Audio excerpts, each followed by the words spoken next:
7장 12절 시작. 그가 이르되 당신의 하나님 여호와께서 살아계심을 두고 맹세하노니 나는 떡이 없고 다만 통에 가루 한 움큼과 병에 기름 조금뿐이라. 내가 나뭇가지들을 주어다가 나와 내 아들을 위하여 음식을 만들어 먹고 그 후에는 죽으리라. 아멘. 여러분 미국에 가시면 미국에 그 사역을 하고 계신 우리 장준민 목사님이라는 분이 계세요. 이분이 그 책을 하나 냈는데 그 책 제목이 뭐냐면 벼랑 끝에서 웃게 하시는 하나님. 제목이 그거예요. 벼랑 끝에서 웃게 하시는 하나님. 제목이 참 재미있죠? 왜 하필 벼랑 끝에서 웃게 하냐? 그냥 평범할 때 웃게 하면 안 될까? 그런데 이 책이 이제 벼랑 끝에서 웃게 하시는 하나님이에요. 근데 그 책에서 이 목사님이 뭐라고 얘기를 하시냐면 하나님이 우리를 벼랑 끝으로 몰아가시는 이유가 있다는 겁니다.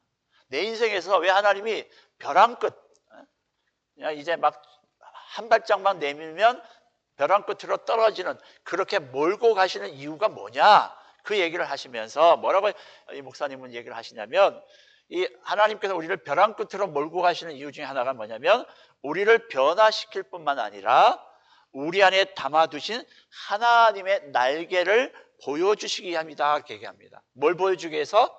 하나님의 날개. 자, 여러분 지금부터 여러분의 옷깃을 보면서 내 안에 날개가 있나 한번 살펴봅니다. 자, 한번 보십시오. 날개가 있나? 날개가 없죠? 안 보이죠? 왜 안 보일까요? 여러분이 벼랑 끝에 안 섰기 때문에 그렇습니다. 여러분이 벼랑 끝에 서게 되면 이제 그 하나님이 우리 안에 담아두신 이 날개를 보게 될 거라는 거예요. 그러면 그 하나님이 보여주실 날개는 뭘까? 새 일을 행할 수 있도록 새로운 길을 내시고 그 벼랑 끝을 통과할 수 있는, 벼랑 끝에 몰렸을 때 할 수 있는 게 뭘까요?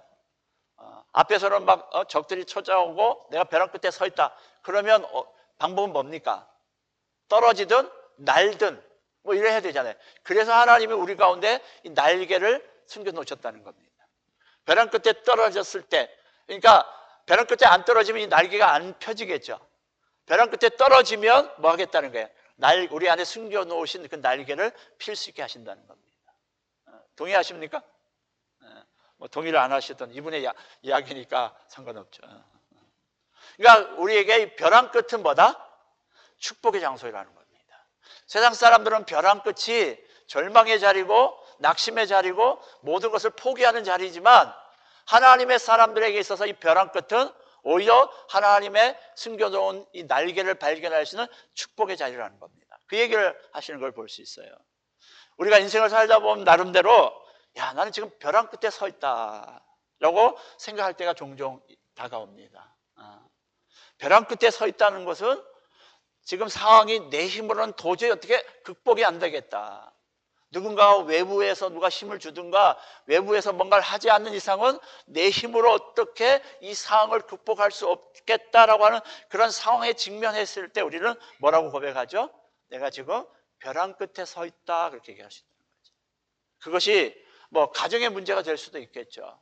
내 가정에 위기가 올 수도 있습니다. 부부간의 위기가 올 수도 있습니다. 또 자녀와의 관계 속에서 위기를 맞이할 수도 있겠죠. 벼랑 끝에 서 있을 수도 있겠죠. 자녀가 막 가출을 한다든지, 뭐 자녀들이 문제를 일으켜서 막 이렇게 부모가 해결해야 될 그런 벼랑 끝에 서는 경우가 있죠. 또 경제적인 문제가 있을 수 있습니다. 어느 날 갑자기 실직을 한다든지, 어느 날 갑자기 예상치 못했던 큰 어떤 문제가 생겨서 재정적인 부담감을 안겨야 되는 이런 벼랑 끝에 설 수 있는 그런 경제적인 상황이 벌어질 수도 있습니다. 특히 건강의 문제도 우리가 벼랑 끝에 설 수도 있겠죠. 우리가 아까 VIP들을 위해서 기도했지만 이 두 분 역시도 지금 벼랑 끝 아니겠습니까? 뭐 한 분은 혈액암이라고 하시는데 혈액암은 잘 치료도 안 된대요. 만약 그렇잖아요. 이게 혈액을 타고 돌아다니는 질병이니까 잘 안 되겠죠. 그래서 제가 봤을 때 하나님밖에는 고칠 방법이 없으신 것 같아요. 그러니까 이제 우리가 기도하면서 그분이 하나님을 의지하는 방법을 우리가 제시해서 전적 하나님 방법에 매달려 보자. 어차피 뭐 세상 치료가 안 된다 하면 그죠? 하나님 앞에 한번 맡겨볼 필요가 있지 않냐, 그죠? 그래서 진짜 저런 절박한 상황 같으면 뭐 아니면 도 아닙니까, 그죠? 죽든지 살든지 뭐 아니면 도니까 이럴 바에 차라리 하나님 앞에 전적으로 한번 매달려 보자. 그럼 하나님께서 사명을 있으시면 연장하시는 거고 아니면 내가 예수를 믿다가 좀 어떤 임종을 맞이한다면 천국 가는 거고 손해날 건 없잖아요. 오히려 은혜가 되면 은혜가 됐지. 그러니까 뭐 이렇게 이제 그런 절박한 상황이 될 수 있다는 거죠. 건강으로 인해서. 또 어떤 우리가 뭐 잘 경영하던 직장, 사업장 이런 문제가 생길 수 있고 또 영적인 문제도 그런 어떤 우리가 위기에 설 수도 있죠. 뿐만 아니라 뭐 여러 가지 문제로 인해서 내가 이 절벽에 서 있는 벼랑 끝에 서 있다고 하는 느낌을 종종 우리가 받을 때가 있다는 거죠. 근데 사실 우리만 그러느냐? 아니라는 거예요. 성경에 나오는 많은 사람들이 우리가 똑같은 벼랑 끝에서에서 회복된 사람들이라는 거예요. 그 대표적인 사람들이 누가 있을까요? 이스라엘 백성들 아닙니까? 이스라엘 백성들이 하나님의 은혜로 출애굽을 하고 첫 번째 벼랑 끝에 서게 된 것이 무엇이었습니까? 그렇죠. 홍해라고 하는 것입니다. 근데 홍해 앞에 딱 서니까 뒤에는 누가 쫓아와요? 애굽 군대가 쫓아옵니다. 앞에는 건너갈 수 없는 홍해가 바다가 있고 뒤에는 애굽 군대가 우리를 이스라엘 백성을 잡으려고 막 쫓아오고 진퇴양난 어떻게 할 수도 없는 그런 상황에 절박한 그런 상황이 벼랑 끝에 서 있는 인생들 아니었습니까? 또한 다니엘도 마찬가지입니다. 우리가 그토록 잘 알고 있는 다니엘 역시도 벼랑 끝에 서 있던 사람입니다. 잘 지내던 이렇게 잘 나가던 이 다니엘에게 어느 날 그걸 시기하던 사람들에 의해서 뭐하게 만들죠? 우상 숭배하게 만듭니다. 그래서 사자굴에 들어갈 것이냐 아니면 뭐예요? 하나님을 배반할 것이냐 이걸 이제 하는 절박한 그런 상황들이 보게 되는 거죠. 또 다니엘 셋째가 사드락 메삭 아벤누고 역시도 마찬가지였죠. 그의 친구들도 우상 앞에 절을 하느냐 아니면 사자밥이 되느냐 이걸 결정해야 될 절박한 상황이었습니다. 우리가 아는 잘 요셉도 마찬가지죠. 그도 벼랑 끝에 섰던 사람입니다. 형들에 의해서 죽을 뻔했고 또 부모도 모르게 애굽 땅에 종으로 팔려갑니다. 그리고 자기가 보디발 장군의 그 사원으로 들어갔을 때 주인의 아내의 유혹으로 인해서 또 억울하게 감옥에 가는 인생의 어떤 절박함에 이르게 되는 그런 상황을 맞이하게 되는 것을 볼 수 있다는 겁니다. 벼랑 끝에 서 있던 거죠. 욥도 마찬가지입니다.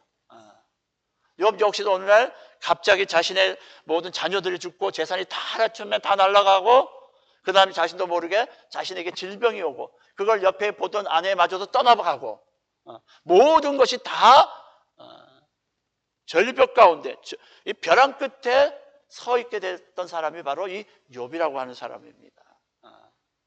그래서 성경의 인물뿐만 아니죠. 우리가 잘 알고 있는 그 이민아 목사님이라고 여러분 잘 아시죠? 이어령 교수님의 딸. 이분 이제 작고 하셨죠. 이미 소천하셨죠. 그런데 이 목사님 역시도 벼랑 끝에서 서 있던 분이죠. 어떻게 해요? 암 선고를 받습니다. 그리고 죽도록 사랑했던 남자와 헤어집니다.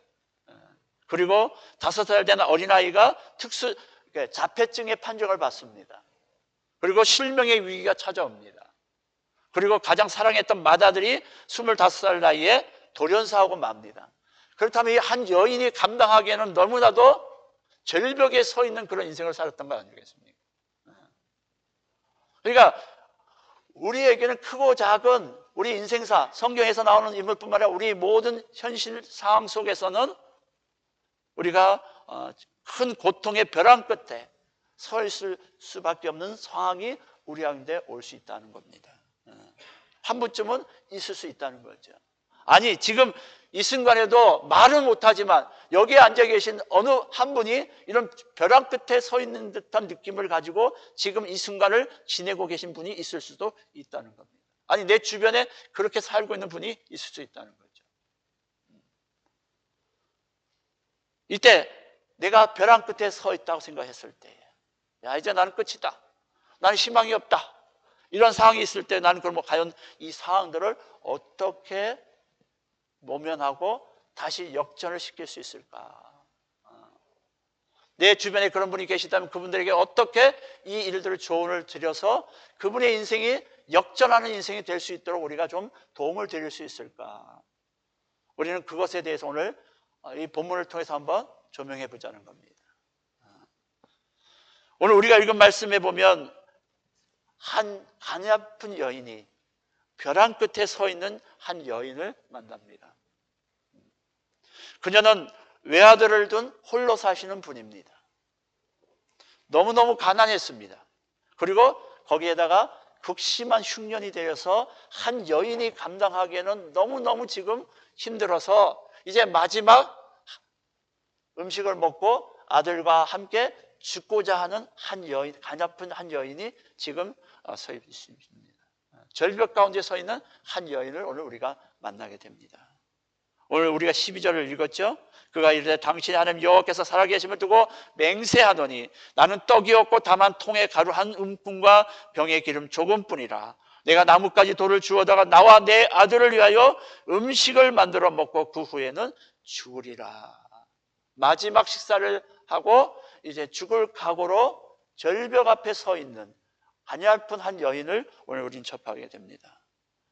이제는 더 이상 먹을 것이 없어서 아들과 함께 죽으려고 하는 참으로 기가 막힌 사연을 가진 참으로 불쌍한 여인, 벼랑 끝에 서 있는 가련한 한 여인이 오늘 본문을 통해 등장을 합니다. 그런데 이때 하나님께서 엘리야 선지자를 보내셔서 이 여인의 집으로 보내게 됩니다. 그런데 사실 이 엘리야가 가게 되는 과정도 굉장히 드라마틱한 과정인 것을 우리가 볼 수 있습니다. 사실 하나님께서 이 엘리야를 성경에 보면 엘리야를 살려내기 위해서 보낸 것 같지만 아닌 거예요. 사실은 이 가냘프고 힘없고 연약한 정말 절벽에 서 있는 한 여인을 구하기 위해서 하나님께서 그 일들을 이루어 가시더라 그 말입니다. 결론적으로 우리가 얘기를 해보면 이 죽기로 결심했던 두 모녀는 나중에 해피엔딩이 됩니다. 더구나 그 어려운 상황 속에서 그 극심한 가난 속에서도 이 여인의 가냘픈 여인의 가정만큼은 풍족하게 삶을 살아갈 수 있도록 하나님께서 그렇게 만들어 가시는 것을 오늘 본문을 통해서 볼 수 있습니다. 우리가 벼랑 끝에 서 있다고 느껴질 때 그럼 어떻게 하는 것이 우리에게 이 벼랑 끝에 우리의 삶을 극복해낼 수 있을까? 그 한 가지는 먼저 우리는 벼랑 끝의 끝은 끝이 아니라 하나님의 시작이기 때문에 절대로 두려워해서는 안 된다. 아무리 내 상황이 절벽에 몰리는 상황이 될다 할지라도 그런 상황에서 우리 가운데는 두려워해서는 안 된다. 그 말입니다. 절대 두려워해서는 안 된다. 만약 우리가 절벽에 서 있는 듯한 벼랑 끝에 서 있는 듯한 느낌을 받았을 때 가장 먼저 찾아오는 불청객이 뭘까요? 두려움이라는 겁니다. 오죽하면 성경에 365번의 두려움이라고 하는 것이 단어가 나오겠습니까? 매일같이 두려움이 온다는 거죠. 뿐만 아니라 우리가 진짜 절벽에 서 있다, 벼랑 끝에 서 있다 그러면 가장 먼저 찾아오는 것이 두려움이라는 거죠. 나 이제 끝이구나. 내 인생이 여기서 종지부를 찍나 보다 하는 그 두려움이 우리를 사로잡게 되는데 이럴 때 우리는 나에게 있는 이 두려움을 쫓아내야 된다는 거예요. 오늘 말씀해 보면 이 여인은 마지막 남은 가루 한 줌으로 음식을 만들어 먹고 아들에게 함께 죽으려 한다고 솔직하게 말할 때 그때 엘리야가 이 여인에게 가장 먼저 하는 말이 뭐냐면 두려워하지 말라는 겁니다. 우리가 읽진 않았지만 그 12절 다음 주 13절에 보면 엘리야가 그에게 이르되 두려워하지 말고 가서 내 말대로 하려니와 먼저 그것을 나를 위하여 작은 떡 한 개를 만들어 내게를 가져오고 그 후에 너와 내 아들을 위하여 만들라 그렇게 얘기하거든요. 첫 번째 하는 말이 뭐예요? 두려워하지 말라는 겁니다. 두려워하지 마라. 그러면 왜 엘리야는 왜 두려워하지 말라고 했을까요? 어디에서 나오는 이 자신감일까요? 어디에 근거한 두려워하지 말라고 하는 것일까요? 엘리야는 하나님이 주신 그 담대함을 하나님의 약속을 가지고 두려워하지 말라고 하는 거거든요. 그래서 우리가 벼랑 끝에 서 있는 것 같은 지금의 상황 속에서 우리가 두려움을 물리치기 위해서 우리 항상 우리 벼랑 끝이 아니라도 늘 다가오는 어떻게 살아갈까 하는 그런 삶에 대한 두려움이 올 때 이것을 극복할 수 있는 방법이 뭘까요, 여러분? 그것은 하나님에 대한 적극적인 사랑입니다. 요한일서 4장 18절에 보면 이런 말씀이 있어요. 사랑 안에는 두려움이 없고 온전한 사랑이 두려움을 내쫓는다. 다시 한번요. 사랑 안에는 두려움이 없고 온전한 사랑이 두려움을 내쫓는다 그랬습니다. 그러니까 우리가 하나님에 대한 온전한 사랑을 갖기 시작하면, 하나님에 대한 확신을 가지고 하나님을 사랑하기 시작하면 내 안에 뭐가 없어진다? 두려움이 없어질 수 있다는 겁니다. 그러니까 여러분 앞으로 어떤 어려움이 와서 내게 두려움이 먼저 엄습해서 방문했을 때 여러분이 그 두려움을 물리칠 수 있는 것은 내가 하나님에 대한 사랑을 확신하고 하나님을 더 사랑한다고 고백하면 할수록 어떻게 해요? 그 두려움은 떠나가게 될 수 있는 겁니다. 바로 이 엘리야가 그걸 이야기하는 겁니다. 어려움이 와서 이 절벽 가운데 서 있는 이 여인에게 두려워하지 말라. 하나님의 사랑이 있기 때문에 나 엘리야를 당신에게 보내지 않았냐. 그러니까 두려워하지 말라. 하나님이 보내셨기 때문에 이 상황도 하나님께서 책임져 주실 겁니다. 하나님의 사랑이 있기 때문에 결코 문제가 될 수 없습니다라고 이 엘리야가 담대하게 말할 수 있었던 겁니다. 그러니까 우리 안에 두려움도 어려움, 절박한 상황으로 인해서, 환경으로 인해서, 여러 가지 어려움으로 인해서, 심지어 나의 어떤 질병적인 것도 내가 하나님께서 왔을 때, 두려움이 왔을 때, 두려움이 찾아왔을 때 이길 수 있는 것은 하나님에 대한 사랑을 확신하는 것이다. 그 하나님에 대한 사랑을 확신하고 무장하면 두려움을 쫓아낼 수 있다. 벼랑 끝에서 그래서 또 우리가 해야 할 일은 뭘까? 이 여인은 지금 무슨 일을 합니까? 순종의 믿음으로 반응하고 있다는 겁니다. 순종의 믿음. 아니, 벼랑 끝에 서 있는데 순종이 가능할까요? 보통 우리가 벼랑 끝에 서게 되면 두려움이나 공포나 자기 포기나 절망이나 불평이나 원망, 저주 이런 본능적으로 반응하는 것이 일반적인 우리의 모습이죠. 그래서 벼랑 끝의 본능은 뭐예요? 우리로 하여금 나약하게 만듭니다. 아무것도 못하게 만들죠. 그러니까 어떤 벼랑 끝에 설 수밖에 없는 그런 상황이, 내가 이제 끝이고 나는 그런 상황이 왔을 때 내 감정대로, 내 생각대로 하기 시작하면 정말 끝이 날 수 있다는 거예요. 정신적으로도 내가 견딜 수 있어, 이길 수 있어, 버틸 수 있어 라고 생각하는 것도 한계가 있습니다. 인간적인 감정, 생각 이것들은 한계가 있단 말이죠. 무너질 수밖에 없는 겁니다. 그래서 우리가 벼랑 끝에 서 있을 때 할 수 있는 것은 믿음으로 반응해라. 믿음으로 반응해라. 믿음의 반응은 우리가 하나님에 의지하는 것을 뜻하는 것이죠. 하나님을 전적으로 바라보는 겁니다. 그래서 시편 61편 말씀에 보면 다윗이 시편 61편 2절에 보면 내가 벼랑 끝에 서 있습니다. 그렇게 고백하거든요. 시편 61편은 그 배경이 아마도 많은 학자들이 말하기를 사랑하는 아들 압살롬이 아버지를 반역해서 왕권을 침탈하기 위해서 반역을 일으켰을 때 상황을 이야기한다라고 얘기를 하거든요.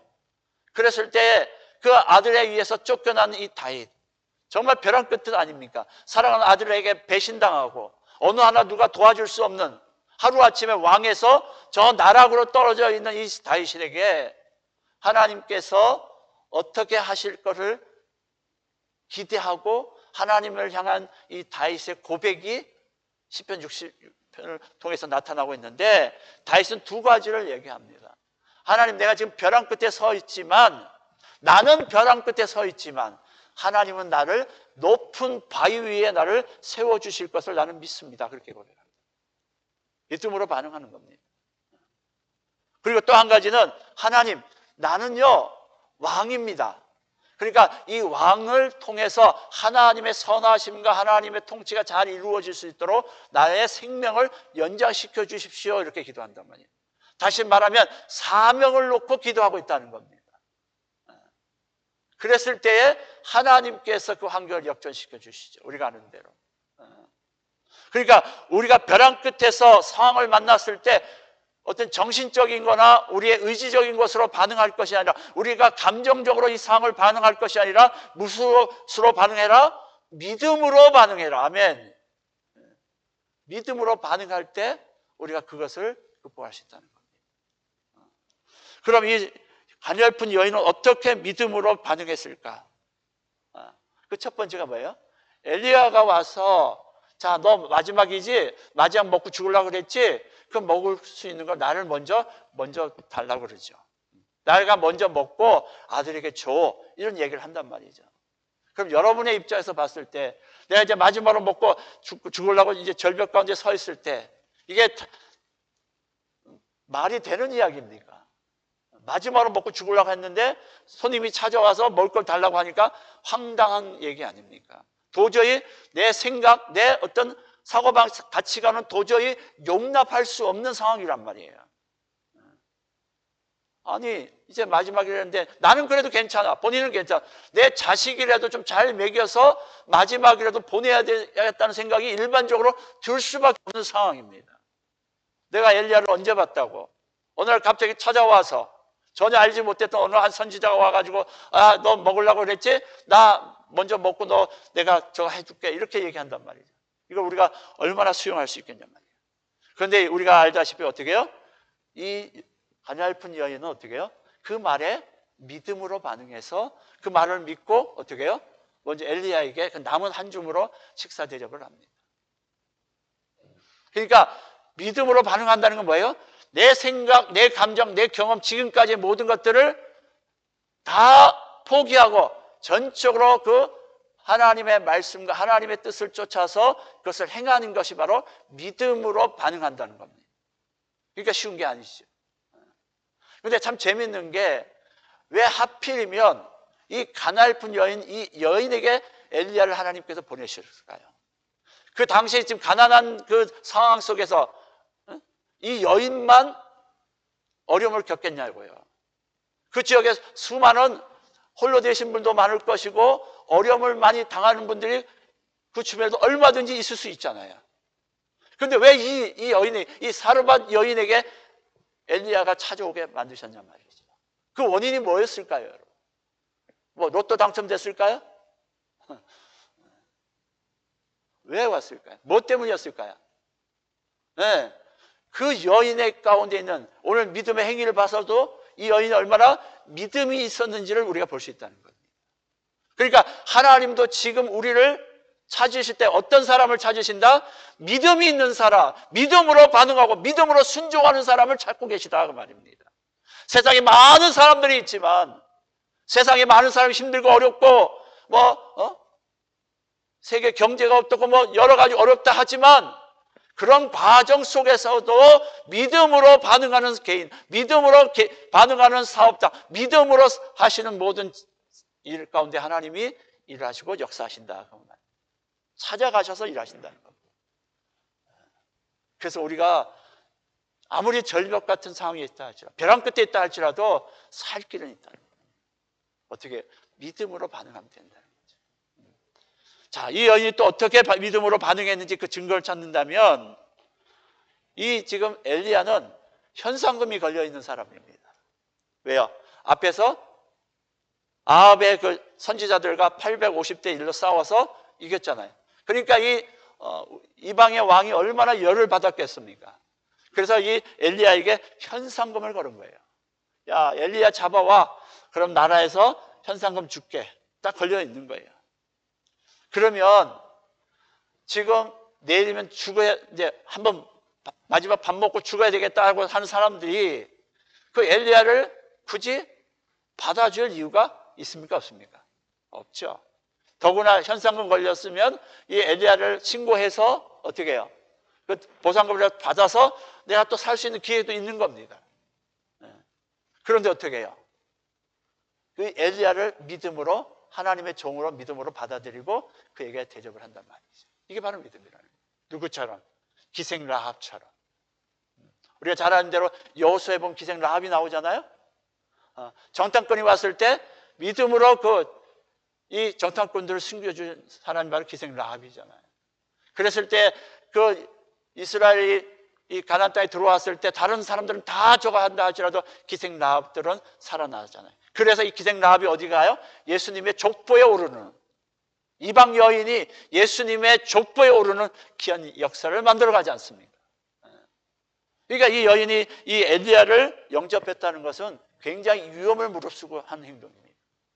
물론 마지막이니까 이판사판 공사판 이래가지고 그냥 마지막이니까 대접이나 잘해 이럴 수도 있겠지만 그러나 그 쉬운 건 아니거든요.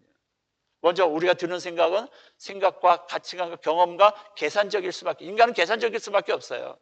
우리가 아무리 예수를 믿는다고 하지만 우리는 계산적일 수밖에 없어요. 내가 예수를 믿고 얼마나 나에게 유익이 될 수 있는가를 따지는 게 우리란 말이죠.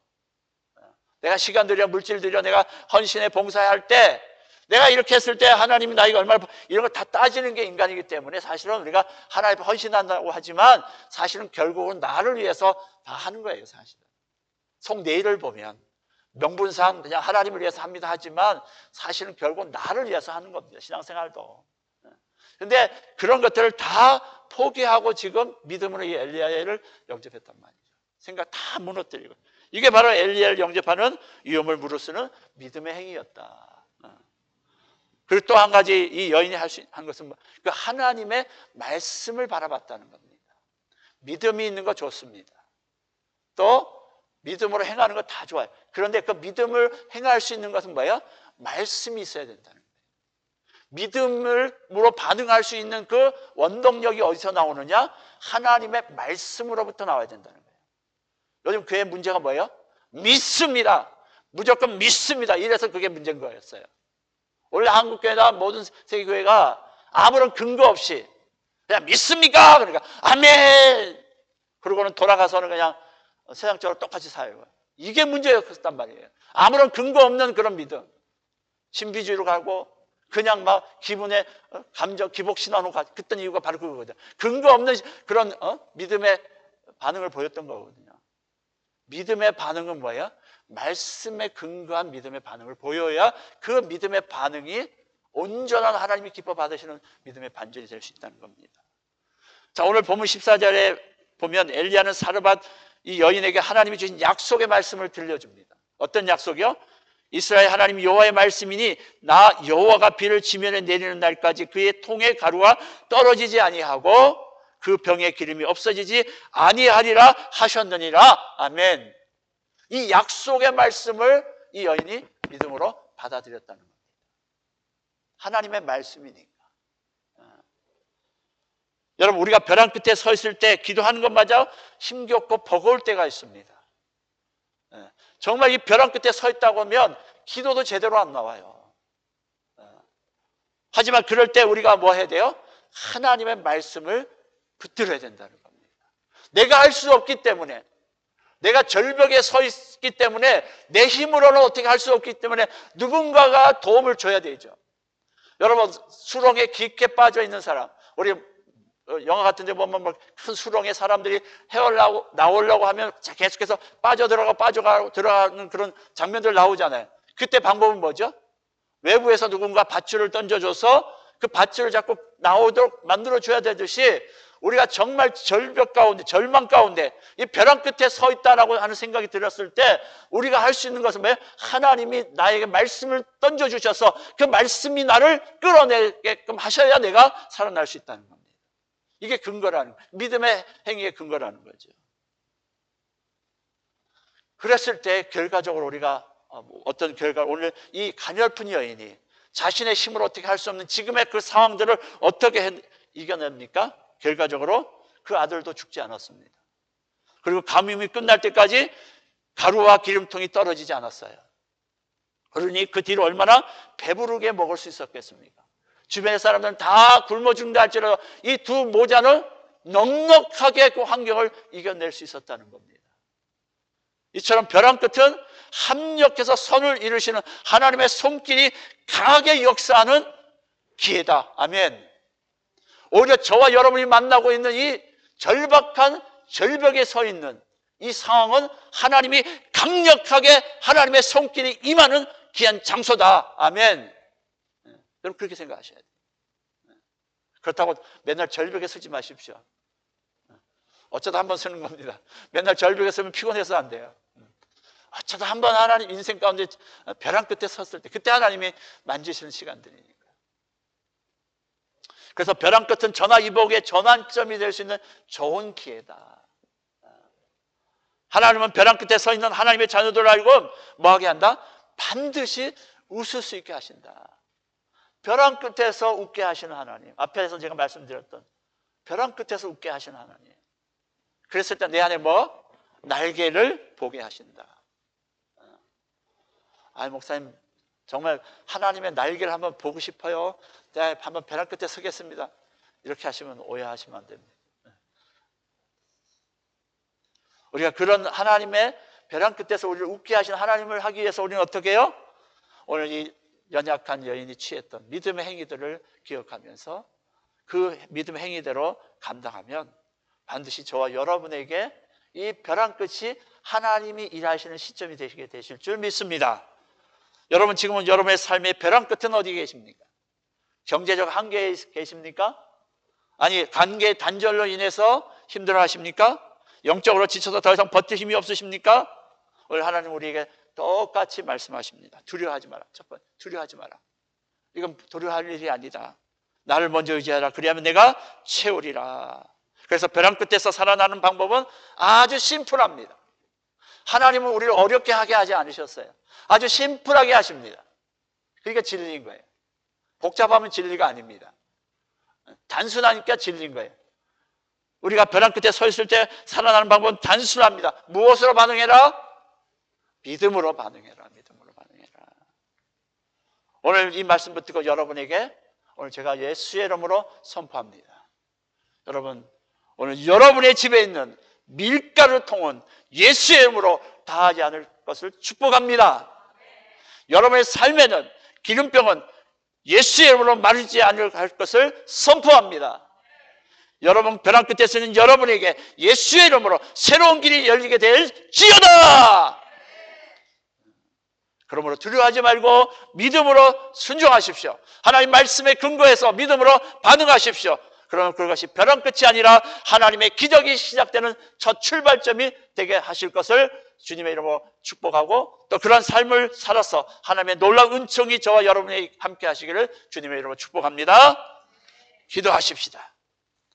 여러분 혹시 지금 이 순간에 여러분이 벼랑 끝이다 라고 하는 생각이 드시는 상황에 직면해 계십니까? 여러분은 하나님의 손길을 경험하는 시간입니다. 물론 우리가 하나님이 벼랑 끝이 아니기를 원하지만 그건 우리가 장담할 수 없습니다. 어떤 모양으로도 우리가 벼랑 끝에 설 수 있는 환경이 올 수 있습니다. 하나님 이때 하나님의 역사를 보여주시옵소서.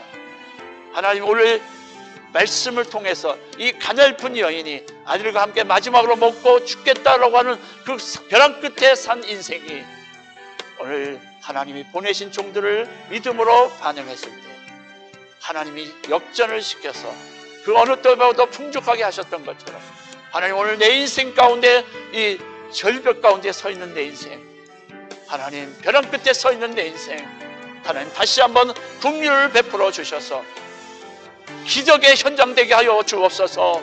하나님의 일하심을 경험하는 장소 되게 하여 주옵소서. 하나님 사방에 우겨쌈을 당한다 할지라도 하늘은 열려 있듯이 오늘 이 시간 내 인생 하나님 다시 한번 회복되는 인생 되게 해달라고 이 시간 우리 한번 주여 한번 간절히 외치고 한번 이 시간 여러분의 상을 하나님 올려드리고 함께 통성을 한번 기도했으면 좋겠습니다. 하나님 이 시간 나의 인생을 바꿔주시옵소서. 새롭게 하시옵소서. 하나님 일하심의 현장 되게 해달라고 우리 한번 주여 한번 부르고 간절히 믿음으로 기도하시다. 믿음으로 하나님 앞에 역사가 일어나도록 우리 한번 주여 한번 부르고 통성을 한번 기도하십시다. 주여 살아계서 역사하시다 아버지 하나님 오늘 시간을 함께하여 주옵소서. 벼랑 끝에 서 있는 내 인생 벼랑 끝에서 하나님 앞에 부러질 것입니다.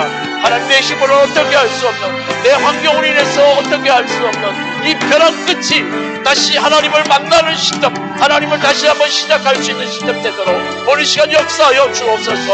하나님 내 인생의 경제적인 것으로 내 인생의 건강으로 인해서 내 인생의 여러 가지 크고 작은 문제들로 인해서 내가 벼랑 끝에 서 있다 생각이 들 때 하나님 만나주셔서 하나님 그 벼랑 끝이 다시 한번 새롭게 시작하는 아름다운 자리가 될 수 있도록 오늘 시간 나와 함께하여 주옵소서. 긍휼히 여겨 주옵소서. 함께하여 주시옵소서. 하나님 회복하는 역사가 있도록 오늘 이 시간 역사하여 주시옵소서. 주님 도와주시옵소서. 아버지 하나님 오늘 우리 가냘프고 연약한 한 여인의 가정을 통해서 하나님이 어떻게 일하시는지를 우리가 살펴봤습니다. 주님, 오늘 이 시간 내가 이미 와서 내 인생은 날마다 벼랑 끝에 같은 서 있는 인생을 살아왔는지도 모릅니다.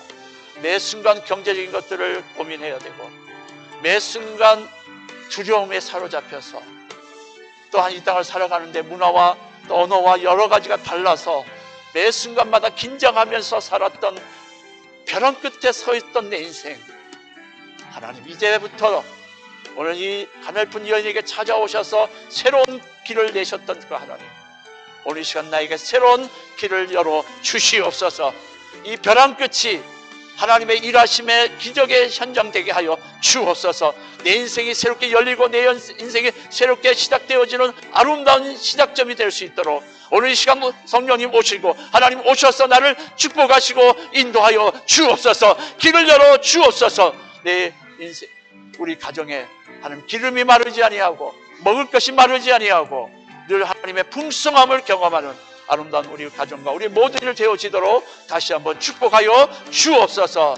그 일을 이루기 위해서 우리가 믿음으로 반응하기를 원합니다. 하나님 말씀에 근거해서 말씀대로 순종하고 말씀대로 따라서 하나님 믿음으로 반응했을 때 이런 결과가 주어짐을 다시 한번 우리 가슴에 새기고 이런 삶을 살아낼 때 앞으로 내 인생 하나님 잘 되는 인생, 복된 인생 되게 하실 줄 믿고 믿음으로 선포하며 올라갈 때 하나님 내 입술에 믿음의 권세와 입술의 권세가 주어지게 하셔서 내가 선포하는 대로 내 가정과 내 자녀와 내 직장과 내 사업장을 예수의 이름으로 믿음으로 선포하는 모든 일에 하나님 역사하게 하여 주시옵소서. 오늘도 함께해 주심을 감사하고 우리를 권하신 예수님의 이름으로 감사하며 기도하옵나이다. 아멘. 다 같이 일어나시겠습니다. 이제는 우리를 죄악 가운데서 구속하신 예수 그리스도의 놀라우신 은혜와 날마다 우리를 사랑하시는 사랑은 그 어떤 것으로부터 우리를 지키시고 두려움을 제거케 하시는 그 하나님의 극진하신 사랑하십니다.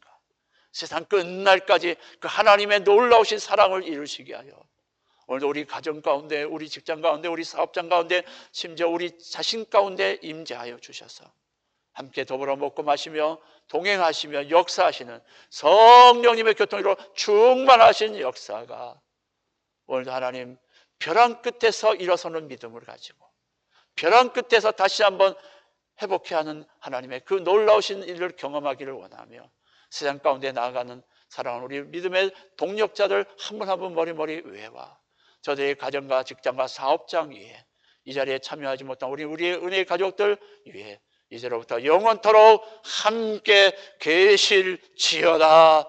아멘.